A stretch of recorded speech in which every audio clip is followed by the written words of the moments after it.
Well, good morning, everyone, and I'd like to thank the meeting organizers for inviting me, especially Professor Josiane Sillard. It's a pleasure to be back in Paris and a pleasure to be with you all this morning.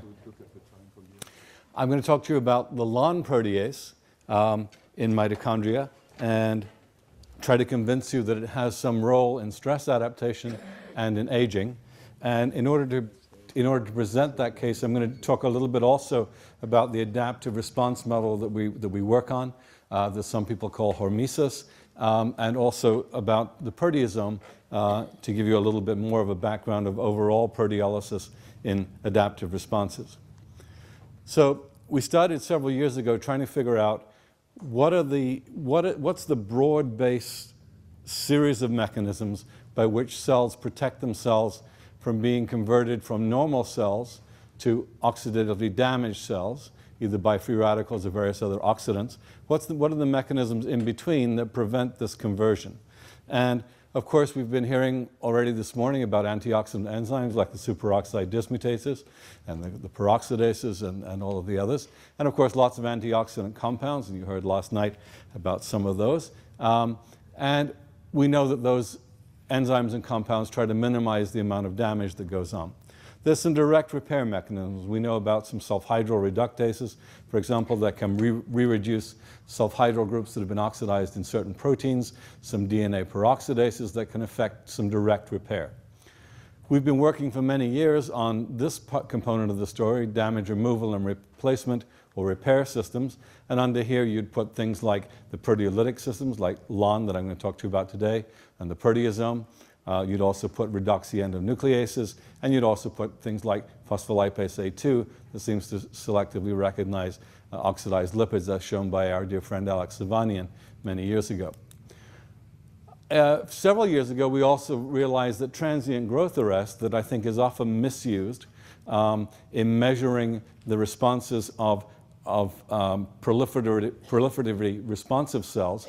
You often see studies that look at growth arrest as being a bad thing. In fact, it turns out that we think, and we've shown, I think, that in many models of cell proliferation, that transient growth arrest is a protective mechanism. The cells go into growth arrest for a few hours purposely, and in fact, GAB45, GAB153, and ADAPT15, a gene that we discovered several years ago, are all turned on to protect cells against oxidant stress by making them go into a transient growth arrest where the DNA is supercoiled and protected, and protein synthesis is dramatically turned down. So I think there are a lot of studies in the literature that have looked over the years at the measure of whether cells are proliferating or not, and you'll often see on the y-axis viability, and it's not viability most of the time, it's whether or not the cells happen to be dividing during the period that you're measuring. So I'll leave that alone for a while, but I'll be happy to answer questions on that because I think we've missed it a lot. In addition to all of this, there are what we call adaptive responses, and these are transient adaptive responses that enable cells to cope with a short-term stress and survive and continue. And we've been working over the years to show that untreated cells, if you add a little bit, our model is largely hydrogen peroxide as our oxidant, a little bit of peroxide actually improves cell growth, and many people have seen this over the years, and we're talking largely nanomolar levels. A little bit more peroxide, low micromolar, high nanomolar levels will cause a temporary growth arrest. We're talking a couple of hours here. And then cells can go through a transient adaptive response during which many genes are turned on, many other genes are turned off, and then they're protected for a short period of time. They then lose that protection and they go back to being naive cells again, as if they'd never seen the stress. And in fact, you can take them through rounds of adaptation, de-adaptation, multiple times over a period of days. If you go too far, you add too much peroxide, obviously you get damage, but we don't want to go down this route. So we're interested in short-term or transient and reversible stress adaptation, sometimes called hormesis. It's important that it's reversible, otherwise you might just be selecting for a pre-existing population of resistant cells. So our experiments largely are of these kind, where you have control cells and you have a peroxide level that's a challenge level that will cause a problem for cells that you have to find. Then you find a low peroxide level or a pre-treatment. In a third condition, wait for several hours, and then add a high peroxide challenge, the same dose that you used here, and now see whether or not these cells will be protected. So you've got 4 different sets of cells.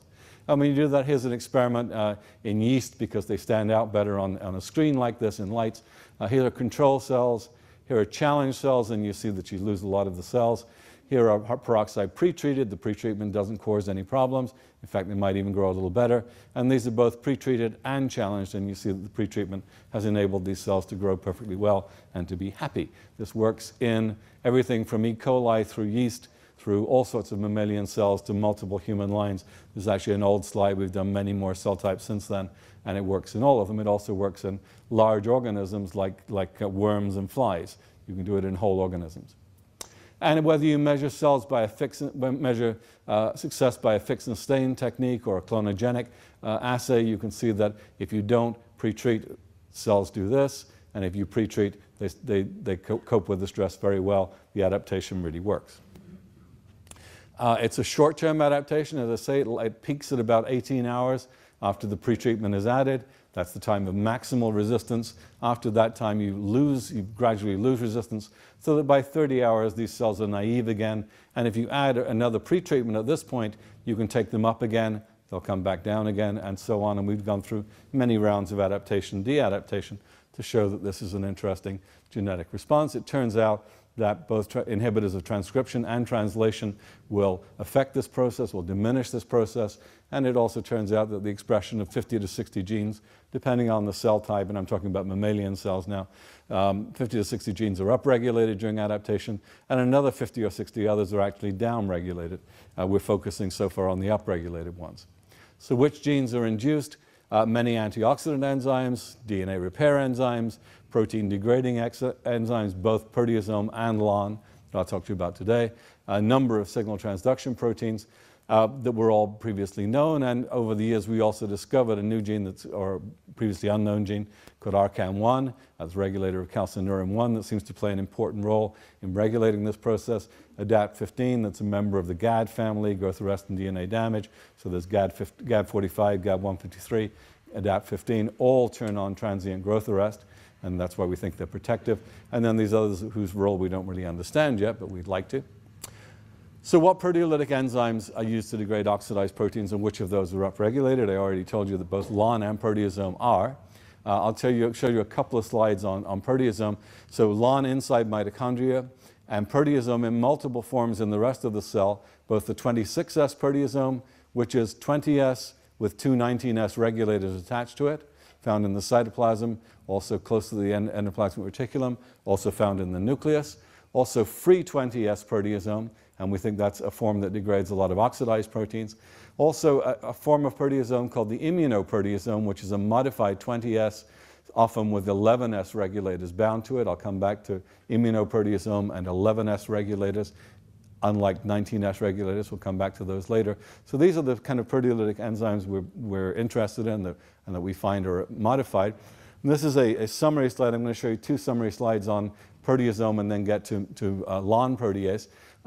So what we're finding, and this is work that was done with Tilman Gruner's lab a couple of years ago, we're finding that during an oxidant stress, 26S proteasome, and that's this form here, the 26S proteasome that has a 19S regulator on each end, actually falls apart. And it seems to be a process that's catalyzed by two other proteins, ECM29 and HSP70. We're not exactly sure of the mechanism yet. But during this situation, the 19S regulators come off and stay bound to HSP70, so that's what you see here, HSP70 binding 19S regulators. And HSP70 seems to preserve the integrity of the 19S regulators for a period of hours after the stress is induced. There we go. And during this period also, 11S regulators can actually come along and bind to 20S proteasomes, as shown here, in place of the 19S, and actually improve 20S proteasome recognition of oxidized proteins. So we think this does a number of things. One of them is that it gives you a lot more 20S proteasome, some of it bound with 11S, that's better at degrading oxidized proteins than is the 26S proteasome. So you're able to get rid of the oxidized proteins quickly. After a period of a few hours, however, you need 26S proteasome again in order to be involved in protein synthesis, because it actually is involved in cleaving a number of different proteins and processing them. And you, during that period of 15, going up to 15 hours now, make a lot more 20S proteasome. You also make immunoproteasome. You make more 11S regulator, and that's shown by having more of all of these turned on. So this is a short-term activation, and this is alteration of gene expression during this 15-hour period.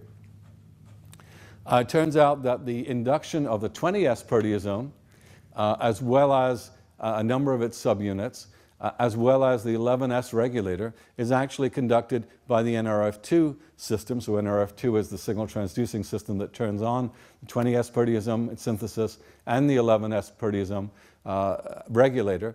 And normally NRF2 is kept bound to KEAP1, and the KEAP1 complex is part of a ubiquitinylation system that ubiquitinates NRF2, gives it to the 26S proteasome and causes its destruction or degradation, and that keeps NRF2 levels pretty low in cells. One of the things that this whole new system that we're describing does, that's part of a new paradigm in NRF2 activation, is that you need 26S proteasome to degrade the ubiquitinated NRF2. During this period of 3 to 5 hours after the oxidant stress occurs, you no longer have 26S proteasome, it's been dissociated, and because the 19S regulators are bound to HSP70, and so there is no 26S proteasome to degrade NRF2, and that's part of why we think NRF2 levels actually rise. So this is a new part of the NRF2 story, that the lack of 26S proteasome during this short period leads to a rise in NRF2 levels, and that plus also its phosphorylation causes its translocation to the nucleus and turns on the production of 20S proteasome and 11S proteasome that binds as a regulator. The immunoproteasome is actually induced by a different system, not by NRF2, and I won't have time to talk about that today, but it goes through a different pathway. So proteasome is all part of this story and part of the proteolytic response to in adaptive responses. Now, what about in mitochondria? So mitochondria need to be able to degrade oxidized proteins also. They have no proteasome. If you remember, the proteasome picture that I showed you is actually 4 rings that make a cylinder, 4 rings stacked one on top of the other. And it turns out that we showed several years ago that LON protease is primarily responsible for degrading oxidized proteins. And the LON protease is like one of the rings of the 4-ring structure of the proteasome cylinder. It's not the same proteins involved, obviously. And in fact, you find that there are repeats of either 6 or 7 subunits, they're all identical, that make up the ring structure of the LON protease. And proteins have to go through the center of this ring in order to be degraded. If you look at the structure of LON, shown here, in the absence of ATP, it's in this sort of constricted state. In the presence of ATP, it's open and can degrade proteins. And in fact, that's shown a little better here. Minus ATP, it's constricted. Plus ATP, it's open and available to degrade proteins. So unlike what many of you have heard me talk about over the years, that the degradation of oxidized proteins by proteasome turns out to be mostly ATP independent, because it's by 20S proteasome or by 20S plus 11S regulator, the degradation of oxidized proteins by LON is actually ATP dependent or ATP strongly stimulated, and it involves ATP degradation or ATP turnover. So here's the degradation of oxidized aconitase. Here's non-oxidized aconitase, and gradually more and more oxidation. You get to a peak of degradation. This is the degrading activity, and much better in the presence of ATP than without ATP, and the reason why is straightforwardly shown here. There's no ubiquitin story with LON. It's just a simple opening of the ring or closing of the ring. If we look at downregulating LON, and these are older experiments where we were using oligonucleotide LON antisense oligos, and here's normal LON, here's LON that's been oxidized, and in the presence of ATP, you can see tremendous degradation. If you knock LON down, you lose that ability of mitochondria, so the mitochondrial main enzyme involved in this is in fact LON. If that's all true, then you'd expect if you knocked LON down over a period of several days that you'd get an accumulation of aconitase, and that's exactly what you see here. Over a period of several days, LON in the presence of aconitase in the presence of LON antisense, aconitase accumulates over time. In fact, you get to a peak, and after this, aconitase is so modified that the antibody stops recognizing it anymore, so you don't continue to increase. But we've shown by other means that the protein is actually accumulating and cross-linking. So it turns out that LON is, just like proteasome, LON is not static. LON is very responsive to oxidant modification and to stress. And in the mitochondria of young animals, especially during heat stress, food starvation, or oxidative stress, LON is highly inducible. These are experiments we published a couple of years ago showing these are different levels. Each color represents a different level of micromolar hydrogen peroxide addition. And then we're looking at 1, 4, 7, or 25 hours after the exposure. And you can see you can get as much as about a 9-fold increase in LON protein. That's a tremendous increase in protein levels in mitochondria over this period of time. If you look at the mRNA, however, in the best response, we're getting about 1.5, 1.6-fold increase in mRNA. So from the very beginning, we had this sort of clue that perhaps this is not such a transcriptional story, although that's only very preliminary evidence that that might be the case, but a very large increase in LON protein during this period of time. This is heat stress over here, LON in comparison with HSP70, and here's serum starvation. So LON is a stress-inducible protein by multiple different stresses. Here's the induction of LON over that period of time.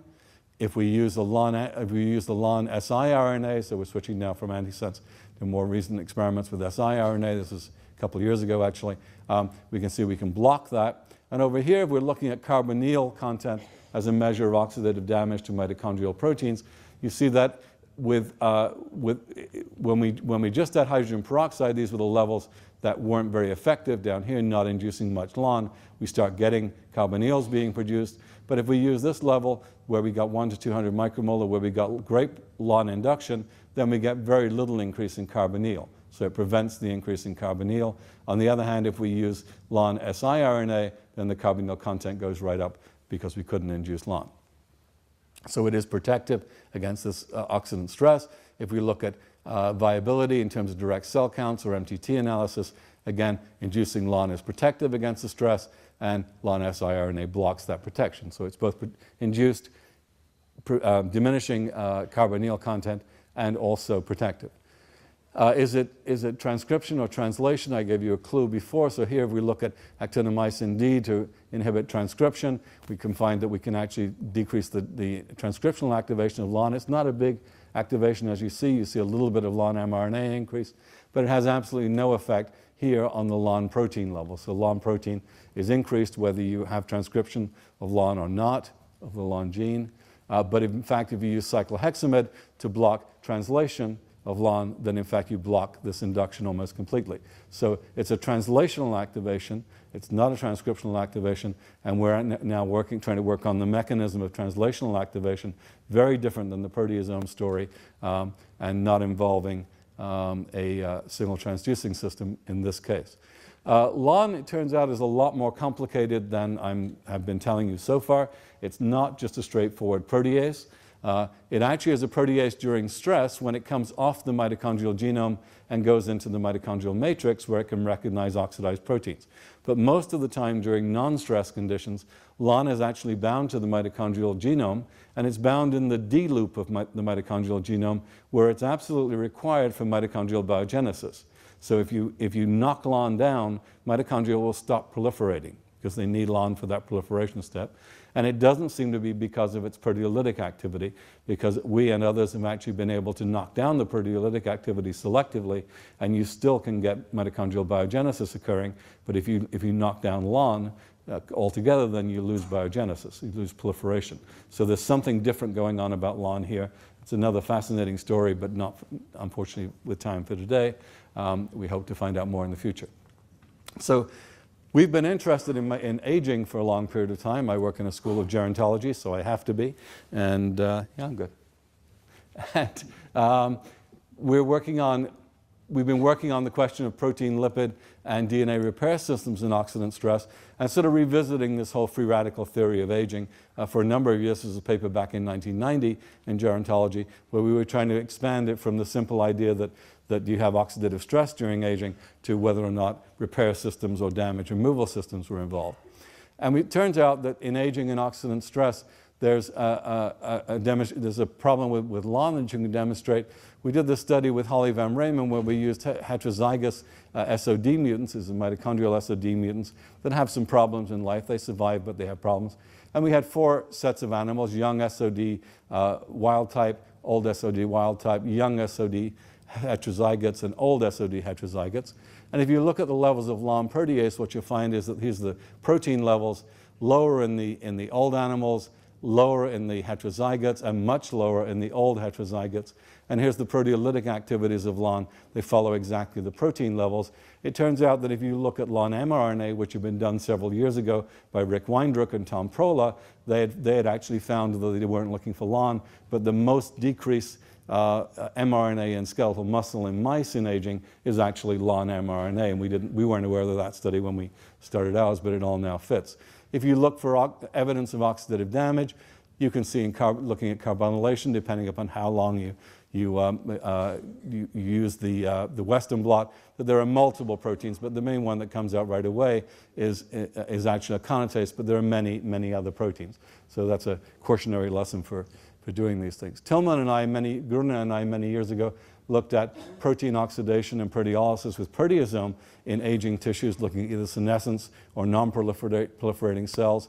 And when I started to look at this in my lab with LON in senescent cells, here showing you early passage, middle passage, or late passage cells shown by beta-galactosidase, what we can see is that the late passage cells have diminished LON levels to start with, so they have a lower LON level.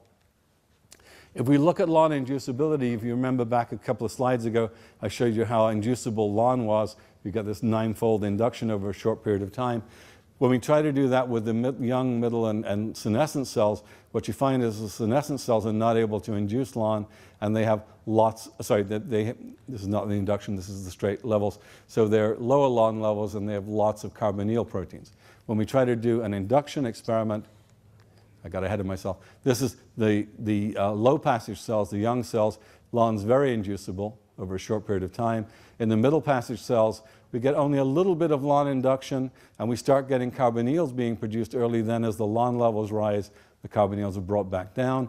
In the senescent cells, or very late passage cells, there's basically no LON induction, and carbonyls start high and go even higher. So a lack of ability to induce LON is characteristic of these senescent cells. And then here we were looking at old cells, old skeletal muscle cells taken from old mice. And what you find here is that the LON inducibility is dramatically reduced in those cells. So in aging, LON induction, high LON expression normally protects cells against oxidant stress, against carbonyls or division or survival. LON induction provides oxidant stress protection against multiple stresses. In the presence of LON siRNA or antisense, LON can't be induced. When it can't be induced, there's a much smaller increase in stress protection. And older cells, whether dividing or post-mitotic so far, gradually lose the ability to induce LON with stress, and that seems to predispose them to greater damage.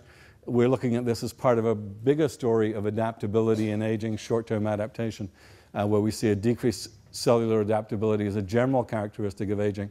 Decreased proteasome, subunit and regulator induction, decreased mitochondrial LOM protease, decreased adapt genes in general, and most of the other shock and stress genes also at a lower level of inducibility. This was Jean Calment, who lived not here in Paris, but here in France at least, as far as we know, the longest lived human being, at least carefully documented. And the question with many of these things that we're looking at is whether or not this is the decline that we're looking at is a cause or effect. Obviously, we're leaning more to cause than effect. And in terms of the free radical theory of aging, we think we need to modify, to expand this theory out a little more now to say that it's not just damage to proteins, lipids, and DNA increasing over time, especially in the last third of lifespan. That's come out in the last few years. Diminishing mitochondrial function may be increasing electron transport, leakage, inhibition of damage removal and repair systems, which we've been working on for many years, but also by diminishing adaptational capacities, and other people here might be able to add more to this list, but I think this is a more reasonable view of the free radical theory of aging these days. In the proteasome studies that I showed you, especially Andrew Pickering was involved, Tilman Gruna as collaborator, John Tower, Derek Seaberth, and Henry Foreman. And in the LON protease studies, Jenny Ngo, Daniela Bota, Laura Corrales-Diaz-Pomato, and Alison Koop. And our studies with aging mice were done in collaboration with Holly Van Raymond, and we've been supported by the NIH. And I thank you for your attention. Thank you very much, Kelvin, for this very excellent talk. And we have time for discussion. Please.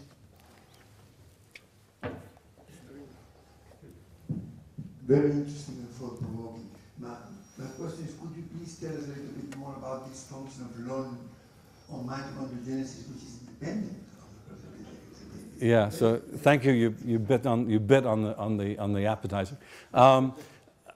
I wish I could tell you a lot more about it. I can only tell you a little bit more about it, and other people in the room are probably in a similar position. Bertrand Friguet and Tillman also have all been interested in this question. There are a number of people looking at this, and nobody really understands it. All we know is that if you knock out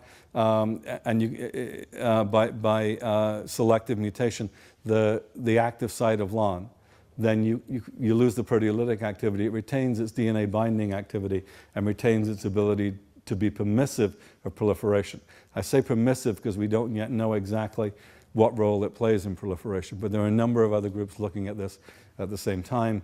I wish I could give you a much better answer. I can only give you that little bit. But yeah, it is a real tease.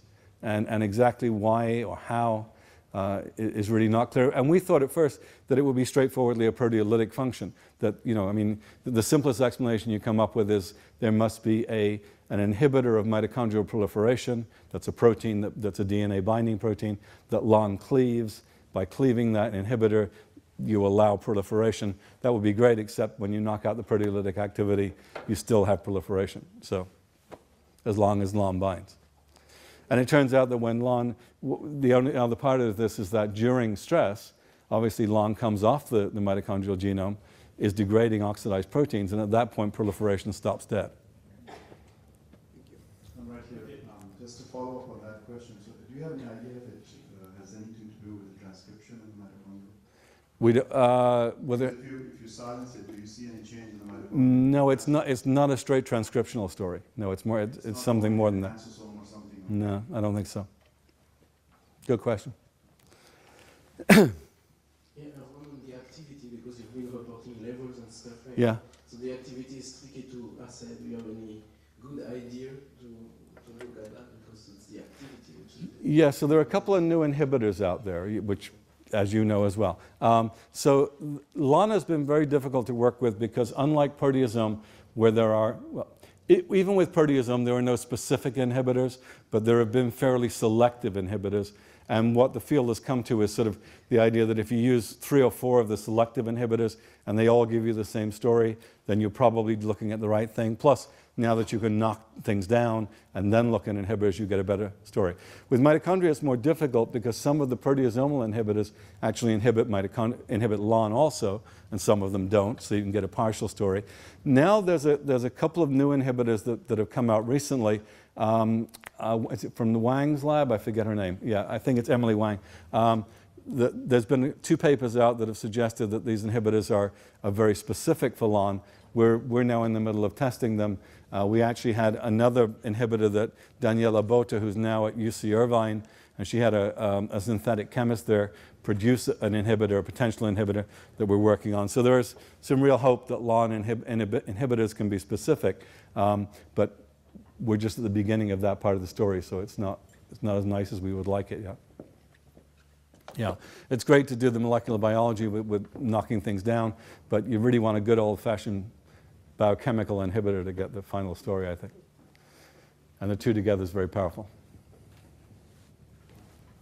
Maybe I have one question. You mentioned that LON can be induced by hydrogen peroxide. Is this true for any kind of oxidant, such as singlet oxygen or 1-electron oxidant? So we don't know about singlet. We haven't looked. We know that it's inducible by superoxide. Hydrogen peroxide, by heat stress, by serum starvation. I didn't show you cold stress, but cold stress also works. There's some indication that mechanical shear stress can also induce LON, so that's of interest in blood vessels, for example. We have not looked, we did peroxynitrite. Peroxynitrite induces LON. We've not looked at anything else so far. And Bertrand, have you looked at, wake up Bertrand. Have you looked at any other oxidant induction of LON? We've done peroxynitrite, peroxide, and a bunch of other physiological stresses, but I don't know about other oxidants. Yeah, we've done hydrogen peroxide. Peroxide too, yeah. So that's, I think, all we know so far.